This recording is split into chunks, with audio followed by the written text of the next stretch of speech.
네, 오늘 함께 나누실 말씀은 에베소서입니다. 에베소서 4장 17절부터 24절까지의 말씀입니다. 에베소서 4장 17절부터 24절까지의 말씀, 우리 함께 일어서서 한 절씩 교독하도록 하겠습니다. 그러므로 내가 이것을 말하며 주 안에서 증언하노니 이제부터 너희는 이방인이 그 마음에 허망한 것으로 행함같이 행하지 말라. 그들의 총명이 어두워지고 그들 가운데 있는 무지함과 그들의 마음이 굳어짐으로 말미암아 하나님의 생명에서 떠나 있도다. 그들이 감각 없는 자가 되어 자신을 방탕에 방임하여 모든 더러운 것을 욕심으로 행하되 오직 너희는 그리스도를 그같이 배우지 아니하였느니라. 진리가 예수 안에 있는 것 같이 너희가 참으로 그에게서 듣고 또한 그 안에서 가르침을 받았을진대 너희는 유혹을 욕심을 따라 썩어져가는 구습을 따르는 옛사람을 벗어버리고 오직 너희의 심령이 새롭게 되어 하나님을 따라 의와 진리의 거룩함으로 지으심을 받은 새 사람을 입으라. 아멘. 자리에 앉아주시기 바랍니다. 네, 한 주간 한국에 다녀왔는데요, 은혜롭게 잘 다녀왔고요. 이렇게 여러분들과 함께 다시 예배할 수 있게 돼서 너무나 기쁩니다. 그곳에 있으면서도 이것을 향한 생각과 마음이 끊이지 않았었어요. 여러분들 교회 잘 지켜주시고 함께 예배하셔서 너무 감사합니다. 네, 여러분, 프랑스의 유명한 작가 중에 모파상이라는 사람이 있습니다. 그분이 쓴 글 중에 목걸이라는 소설이 있는데요, 그 내용에 보면 아주 가난한 가정에 태어나서 하급 관리와 결혼해서 살고 있는 마틸다라는 여인이 나옵니다. 그 여인의 삶은 넉넉하지 못해서 날마다 좀 어려움 가운데 있었는데요, 어느 날 남편이 무도회 티켓을 가지고 왔습니다. 너무나도 기뻤고 그것에 참석하고 싶었는데 무도회에 입을 옷과 이렇게 액세서리들이 없었어요. 그래서 남편은 있는 재산을 좀 이렇게 정리를 하면서 아내가 그토록 가고 싶어하는 무대에 가게 하고 싶어서 드레스를 사주었습니다. 그리고 이 마틸다는 자신의 친구 중에 부자였던 친구가 있었는데 그 친구에게 찾아가서 아주 값진 진주 목걸이 하나를 빌렸습니다. 그래서 드레스와 잘 어울리는 목걸이를 하고 무도회에 참여해서 너무나도 기쁘고 행복한 시간을 가졌습니다. 근데 집에 돌아와서 드레스를 다 갈아입는데 보니까 목걸이가 없어진 거예요. 그래서 이 친구는, 이 마틸다가 이 목걸이를 빌려준 친구에게 그 사실을 알리지 않고 남편과 상의를 해서 정말 자신들의 모든 재산을 정리해가지고 그 목걸이를 사려고 했습니다. 근데 돈이 모자르니까 빚을 지게 되었어요. 그래서 똑같은 목걸이를 사서 친구에게 갖다 주고, 그리고 나서 마틸다는 남편과 함께 10년이라는 시간을 너무나도 어렵게 보냈습니다. 그 빚을 다 갚기 위해서 10년이라는 시간이 필요했던 거예요. 그러다 어느 날 마틸다가 산책을 하다가 그 부자 친구를 만났습니다. 근데 빚이 다 갚아졌으니까 그때 편안한 마음으로 친구에게 이야기를 했어요. 이만저만해서 10년 전에 목걸이를 빌렸을 때 그것을 쓰고 나서 내가 잊어버려서 새로 그거 사서 이렇게 하느라고 10년 동안 너무나 힘들었다. 안 그래도 그 친구가 마틸다를 보니까 너무나 얼굴이 여의어서 근심 어린 마음으로 물어봤었어요. 왜 너의 얼굴이 이렇게 안 됐니? 근데 사정을 듣고 난 친구가 그제서 이야기합니다. 아니, 그랬으면 그때 당시에 나한테 이야기를 하지. 내가 너에게 빌려준 것은 진짜 진주 목걸이가 아니라 모조품이었어 라고 이야기를 했다는 것입니다. 이 사실을 알게 된 마틸다는요, 너무나 슬펐고 정말 너무나도 마음속에서 북받쳐 오른 서러움 때문에 눈물을 흘리고 말았습니다. 왜 이러한 눈물이 났겠습니까? 자신의 그 10년 동안의 수고가 헛된 수고였기 때문에 그렇습니다. 만약에 그 사실을 먼저 알았더라면 이렇게 10년 동안 고생하지 않고 살 수 있지 않았겠습니까? 그러나 그 사실을 알지 못했기 때문에 그냥 지레짐작으로 그것이 진짜일 거라고 생각했고, 똑같은 것을 구입하는데 너무나 많은 물질을 허비하고 그것을 갚기 위해서 10년이라는 시간 동안 남편과 함께 힘들게 살아왔던 것입니다. 여러분, 우리가 신앙생활하면서 우리가 그리스도인으로서 이 마틸다와 같이 삶을 살아가고 있지 않습니까? 우리가 온전하고 정말 바른 것을 믿는다고 살아왔지만 온전히 바르게 알지 못하여서 헛된 신앙생활을 하며 살아오고 있지 않는지, 이러한 모습을 우리가 점검해 보아야 할 것입니다. 여러분, 에베소서 4장 1절부터 16절까지의 내용은 교회와 성도와의 관계에 대해서 설명을 하고 있습니다. 비록 은사가 서로 다르지만 성령 안에서 하나된 몸된 교회로 부르심을 받은 성도를 강조하면서 몸된 교회를 위해서, 주님의 몸된 교회를 위해서 서로 하나됨을 이루어 날마다 성장해야 된다라는 것을 저희들에게 교훈하고 있습니다. 그리고 오늘 본문으로 와서는요, 교회와 세상과의 관계를 말씀하고 있습니다. 우리가 어떻게 하면 영적으로 성숙해서 이 세상을 변화시킬 수 있는 능력 있는 교회가 되고 능력 있는 성도가 될 수 있는가를 보여주고 있는 것입니다. 그 비결을 한마디로 말씀드리자면 옛사람의 모습을 벗어버리고 새 사람을 입으라라는 것입니다. 옛사람은 누구입니까? 옛사람은 오늘 본문 말씀 속에서 이방인이라고 표현되어 있습니다. 이것은 하나님의 뜻을 떠나서 하나님 없이 삶을 살아가는 자들을 말하고 있는 것입니다. 하나님을 떠난 자들의 특징이 무엇이죠? 17절 말씀에 보면 이렇게 말합니다. 함께 읽어보겠습니다. 그러므로 내가 이것을 말하며 주 안에서 증언하노니 이제부터 너희는 이방인이 그 마음에 허망한 것으로 행함같이 행하지 말라. 이 말씀에 보니까 하나님의 말씀을 떠나 살아가는 자, 하나님을 떠나서 행동하며 살아가는 자의 그 기준이 무엇이냐면 그 마음을 허망한 것으로 행한다라는 것입니다. 그러니까 허망하다라는 것은요, 목적 없이 삶을 살아가는 것을 말하는 것입니다. 많은 분들이 인생을 굉장히 분주하게 살아갑니다. 그래서 우리의 입에는 언제나 바쁘다는 말이 떠나가지 않습니다. 무엇을 하든지 항상 그것으로 인하여 바쁘다라고 표현을 하고 있죠. 그런데 무언가를 하고 있는 것 같기는 한데, 그런데 살펴보면 거기에 삶의 목적이 없는 경우가 있습니다. 열심히 뛰어다니고 있기는 한데 뒤돌아보면 아무런 열매가 없는 경우가 있기도 합니다. 조금 전 말씀드렸던 마틸다와 같이 10년 동안 수고를 했는데 그 수고가 헛된 수고가 되는 경우가 있다라는 것입니다. 이렇게 우리가 열심히 살아온 인생인데 목적 없이 만약에 달려왔다면 그 인생은 허망한 인생이 될 수 있는 것입니다. 그래서 오늘 말씀은 인생의 허망함을 먼저 벗어버리라라고 가르쳐주고 있는 것입니다. 옛사람을 벗어버리기 위해서 가장 먼저 이루어져야 될 것은 허망한 것을 벗어버리는 거예요.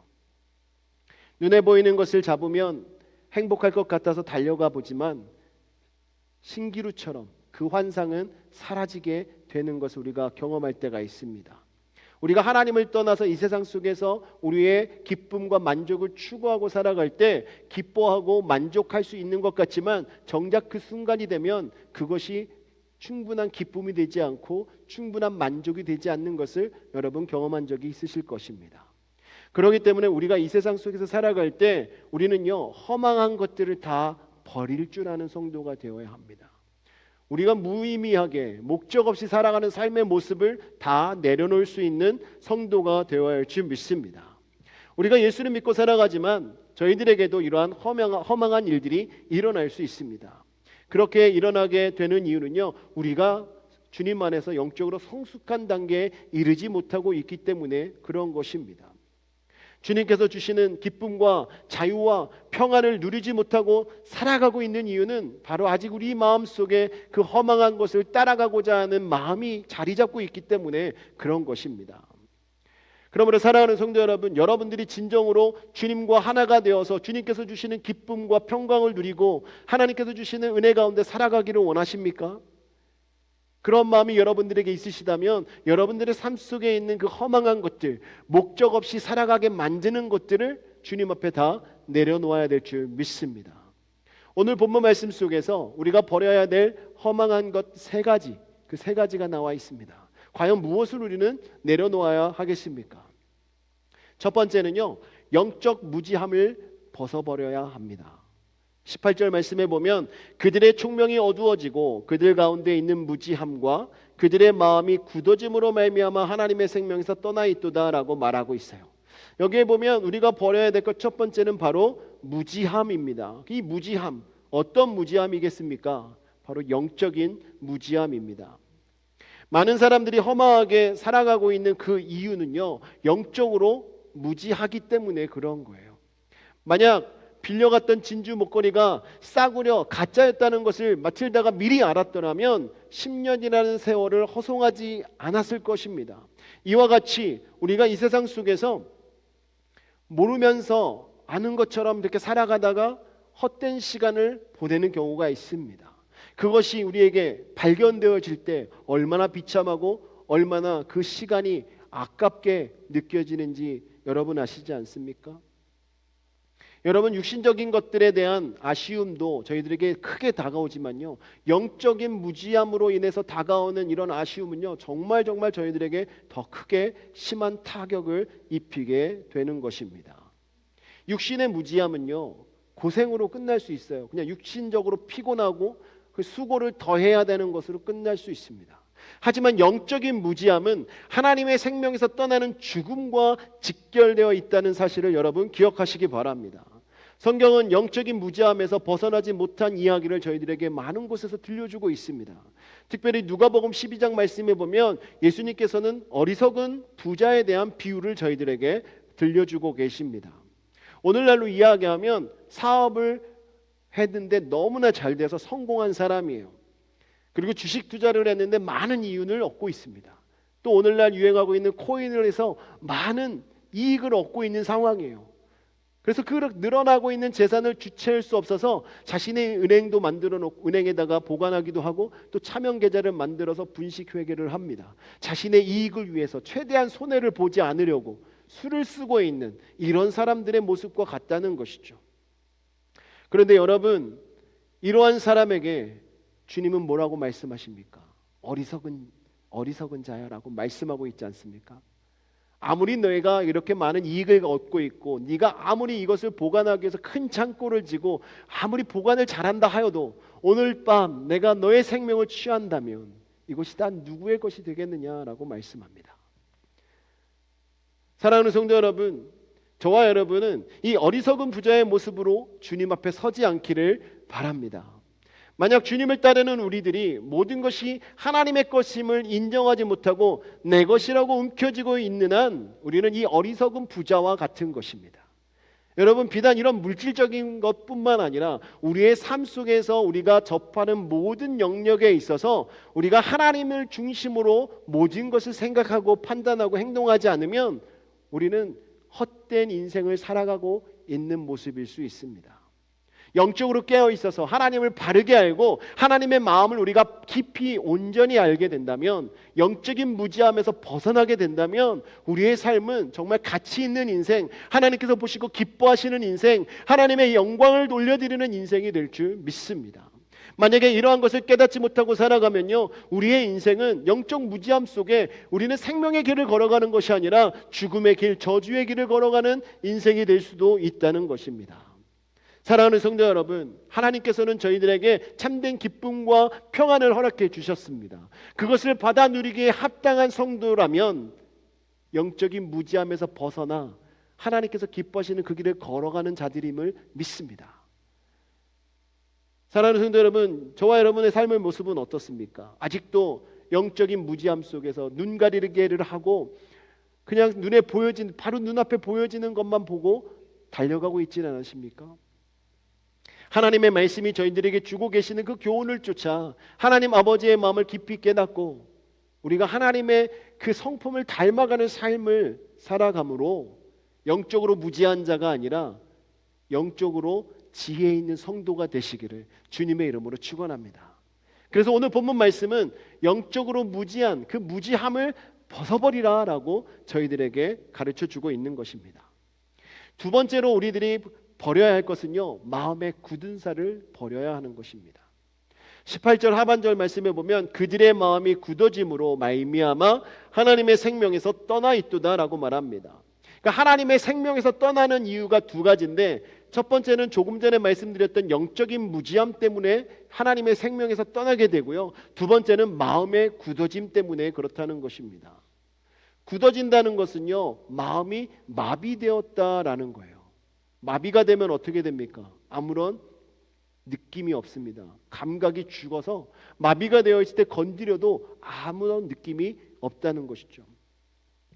여러분, 발 뒤꿈치에 보면 굳은 살이 잘 배기지 않습니까? 근데 가끔 그 굳은 살을 벗겨낼 때 어떻게 해요? 뜨거운 물에 불렸다가 이렇게 잘라내기도 하는데요. 그 살을 칼로 이렇게 베어도요, 아프지가 않습니다. 그냥 일반 부드럽고 이렇게 연약한 이렇게 부분을 칼로 이렇게 살짝만 대도 얼마나 아픕니까? 근데 굳은 살은요, 칼로 이렇게 베어도 아프지가 않아요. 여러분, 우리가 하나님을 떠나서 살아가게 되면요, 우리의 마음에 굳은 살이 박힌 것처럼 어떤 말씀이 들려도 아무렇지도 않습니다. 아무런 느낌이 없어요. 하나님의 말씀을 들어도 하나님이 나에게 주시는 말씀이라고 느껴지지 않는다는 것입니다. 그러다 보니까 양심이 마비되게 되고 악한 길을 걸어가는 경우가 생기게 되는 것이죠. 마음에 굳은 살이 박히게 되면 하나님에 대한 감각이 사라지는 거예요. 그래서 하나님이 어떤 말씀을 하셔도, 하나님이 어떤 길을 보여주어도 우리는 그것을 느끼지 못하고 살아가게 됩니다.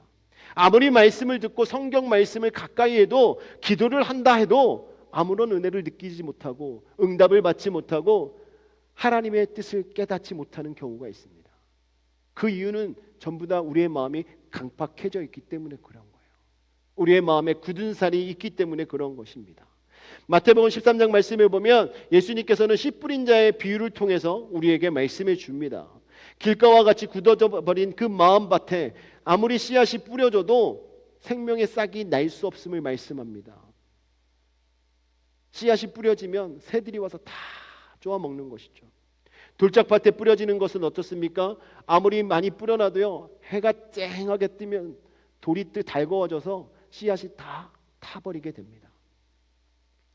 그리고 가시밭에 뿌려진 씨앗은 어떻게 됩니까?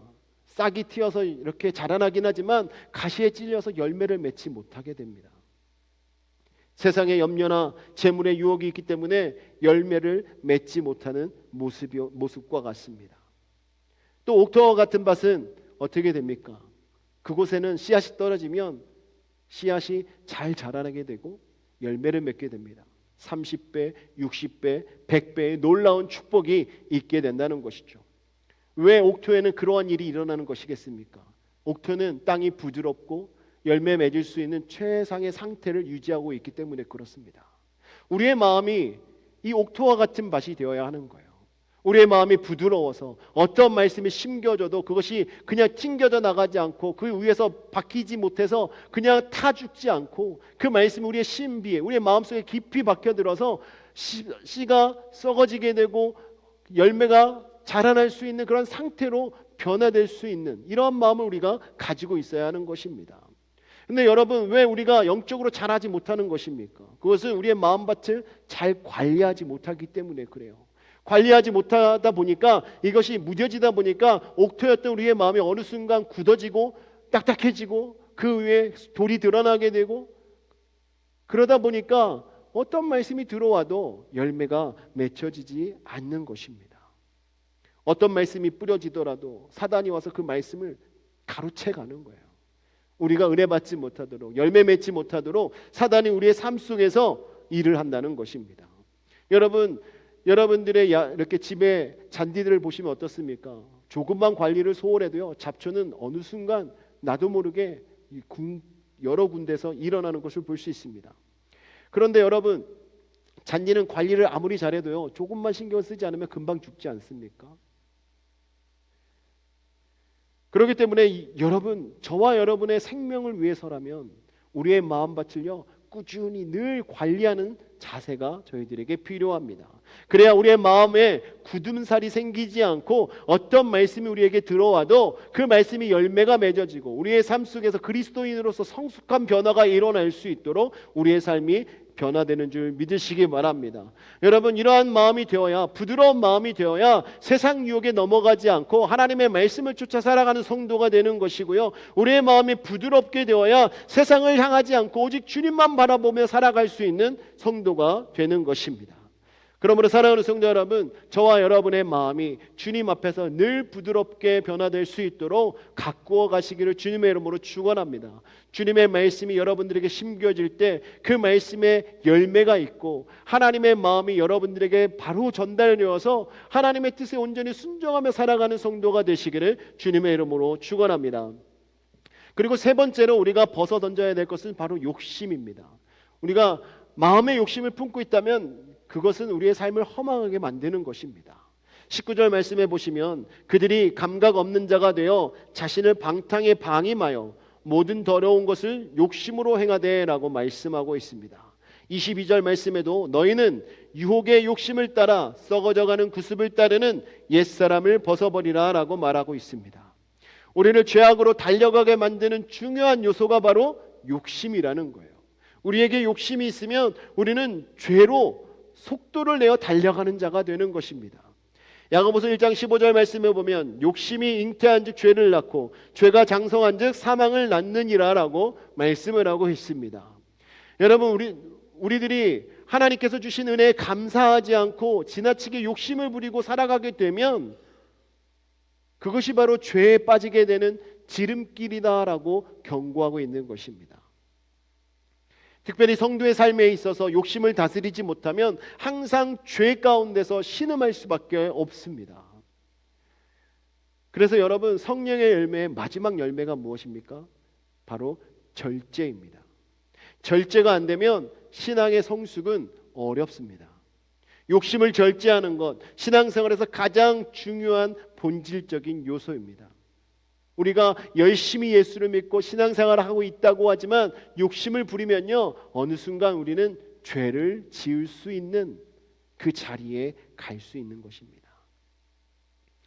아프리카에서 원숭이를 잡는 법이 있습니다. 어떤 분은 이렇게 흙더미를 쌓아놓고 조그만 굴을 만들어 놓고 손 하나만 딱 들어갈 수 있는 구멍을 만들어 놓고요, 그 안에 땅콩을 집어넣기도 합니다. 그리고 어떤 분은 조롱박, 아시죠? 조롱박, 아주 작은 호박인데요, 그것을 말려서 그 속 안에를 비운 다음에 아주 조그만 구멍을 내놓고 땅콩을 집어넣습니다. 그러니까 원숭이가 손을 딱 집어넣었을 때는 손이 들어가지만 땅콩을 딱 손에 집었을 때는 손이 빠지지 않는다는 거죠. 근데 원숭이가 얼마나 미련하냐면요, 사람이 오고 있는 것을 보면서도 이것을 놓지 않아서 잡힌다는 것입니다. 그냥 이 손에 쥐고 있는 것을 놓으면 자신의 생명이 안전하고 사람에게 잡히지 않을 수 있는데 끝까지 그것을 놓지 않는다는 거예요. 욕심을 부린다는 것이죠. 여러분, 저희들이 갖고 있는 욕심이 바로 그와 같습니다. 우리가 욕심을 부리다 보면 죄가 우리들에게 다가오고 우리의 목숨을 위협하고 우리의 삶을 위협하는데도 불구하고 그것을 놓지 않음으로 말미암아 해를 입게 된다는 것입니다.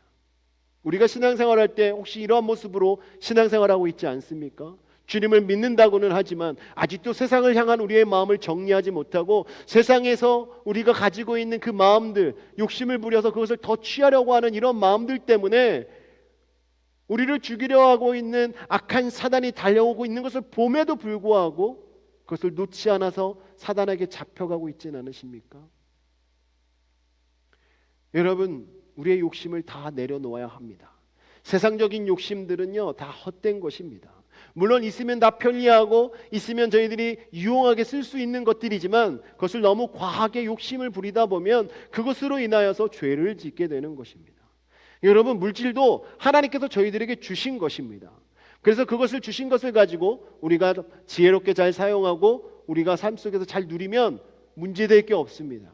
하지만 그 물질을 더 갖기 위해서 욕심을 부리다 보면 거기에서부터 우리는 죄를 짓게 되는 것입니다. 주님을 멀리하게 되고 예배를 멀리하게 되고 물질을 더 취하기 위해서 거짓 술수를 벌이기도 하고, 여러분, 이러다 보면 주님과 점점 멀어지게 되는 거예요. 그래서 오늘 말씀은 저희들에게 그 욕심을 벗어버리라라고 말합니다. 세상은 저희들에게 이 욕심을 부리라고 말하고 있습니다. 조금 더 가져라, 조금 더 취해라. 하지만 그것은 우리를 생명으로 인도하는 길이 아니라 죽음으로 인도하는 길임을 여러분 깨달으십시오. 우리의 삶 속에서 이러한 욕심이 사라지게 될 때 생수의 강물이 우리의 삶 속에서 흘러넘쳐서 주님께서 저희들에게 주시는 그 기쁨을 누리고 주님께서 주시는 그 평강을 누리며 살아가는 성도가 되는 줄 믿습니다. 사랑하는 성도 여러분, 오늘 말씀을 정리하면서요, 여러분 영적 성숙을 위해서 세 가지를 버리라라고 말씀하고 있습니다. 첫 번째는 영적 무지함을 버려야 되고, 마음의 굳은 살을 벗어버려야 되고, 욕심을 내어버려야 합니다. 근데 여러분, 이런 것들을 벗어버리는 것으로만 끝날 것이 아니라 오늘 말씀은 새 옷을 입으라라고 말씀하고 있습니다. 23절 24절 말씀에 오직 너희의 심령이 새롭게 되어 하나님을 따라 의와 진리의 거룩함으로 지으심을 받은 새 사람을 입으라. 새 사람을 입으라라고 말하고 있습니다. 옛사람의 모습을 다 내어버리고 허망한 우리의 모습들, 잘못된 모습들을 다 던져버리고 우리는 새 사람의 옷을 입어야 하는 것입니다. 사랑하는 성도 여러분, 여러분 주님 안에서 새 사람이 되면요, 우리의 삶은 하나님과의 관계가 온전하게 회복되어지고 하나님께서 부어주시는 성령의 풍성한 은혜가 있게 되는 줄 믿으시기 바랍니다. 그러한 삶이 되면 내 마음대로 살아가는 자가 아니라 하나님의 말씀, 진리의 말씀에 사로잡혀서 그 말씀이 이끄시는 대로 살아가는 성도가 되는 것입니다.